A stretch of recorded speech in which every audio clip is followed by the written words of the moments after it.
ya la mitad de la organización electoral la hace el INE. Por ejemplo, la capacitación de los funcionarios de casilla la hace el Instituto Nacional Electoral. La metodología para el funcionamiento del PREP la hace el Instituto Nacional Electoral. Pero es una elección estatal. Tampoco vivimos en un país centralista en donde el INE desde la Ciudad de México puede asumir esas responsabilidades. La responsabilidad de anunciar cómo va el conteo de los votos es estatal. Así está en la ley y no podría ser de otra manera. Y además, déjame decirte, los consejeros electorales de todas las entidades del país, de los OPLES, son designados por el INE de la Ciudad de México justamente por la idea de que así se prevendría la injerencia de los gobernadores. No obstante eso, Pepe, sigue acusándose que en algunos casos hay injerencia, de tal forma que no creo que la razón de que los candidatos desacatan los resultados se deba a eso. Sí ha habido casos de esos, en donde hay una injerencia excesiva, pero creo que es una actitud oportunista de decir acepto cuando me conviene, no acepto.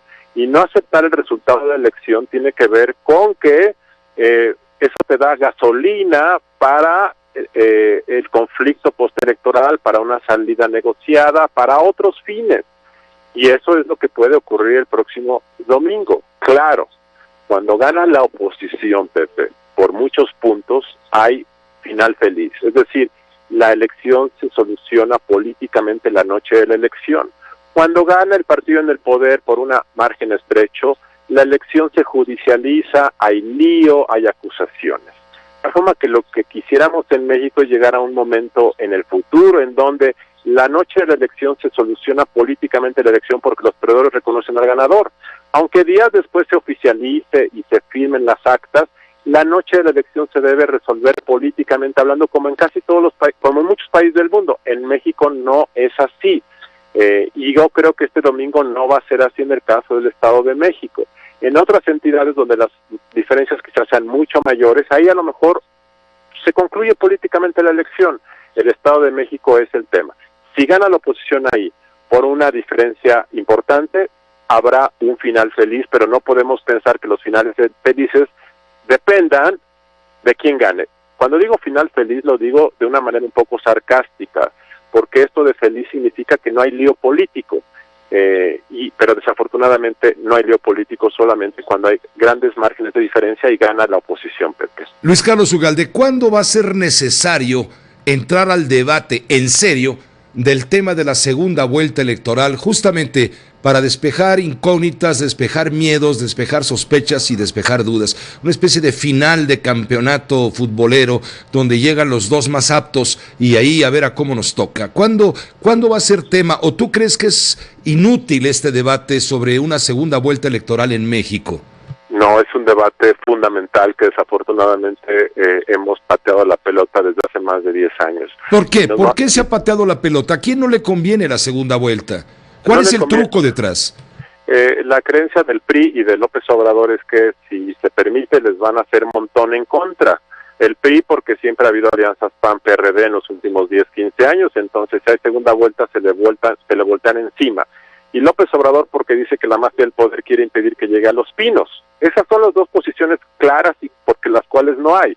Y ya no la va a haber, obviamente. Yo creo que en 2019 es la primera oportunidad en el futuro para que eso discuta con seriedad, después de las amargas experiencias que puede haber en este domingo y en 2018. Porque lo que ocurre cuando no hay segunda vuelta es que hay un desperdicio de votos y un voto no sincero. Yo he escuchado en estos días mucha gente que te dice, yo quisiera votar por este candidato, pero ya me di cuenta que no va a ganar, así es que voy a votar por este otro que no me convence para evitar que gane este otro. Bueno, esos votos tácticos, estratégicos, simplemente te distorsionan el mapa electoral porque impiden que la gente vote de manera honesta la primera vez y ya la segunda vuelta, cuando ya sabes quién es factible que gane o no gane, votas por quien te conviene. Te dice, la primera ocasión votas con el corazón, la siguiente vez votas con la cabeza. Bueno, en México el próximo domingo no vamos a saber exactamente cuál era la preferencia original y sincera de los votantes, porque muchos votos van a ser resultado del voto útil, transferencias raras, porque la gente enfrenta dilemas, quiero que gane este, pero no puede, entonces voto por este otro para evitar que el tercero gane. Eso es el problema. Y dos, es el conflicto que deriva de una elección que se gana por 30-32% del voto, y yo creo que en elecciones tan competidas como el Estado de México, donde hay tantas posiciones en el tablero, te beneficiarás diciendo, la gente vota por primera vez por quien quiera. Y ya en la segunda vuelta los candidatos hacen alianzas entre ellos, hacen una nueva oferta programática a la población, y entonces ya el elector tiene más reflexión y hace una segunda votación mucho más razonada, y eso sería una enorme ventaja para la democracia mexicana.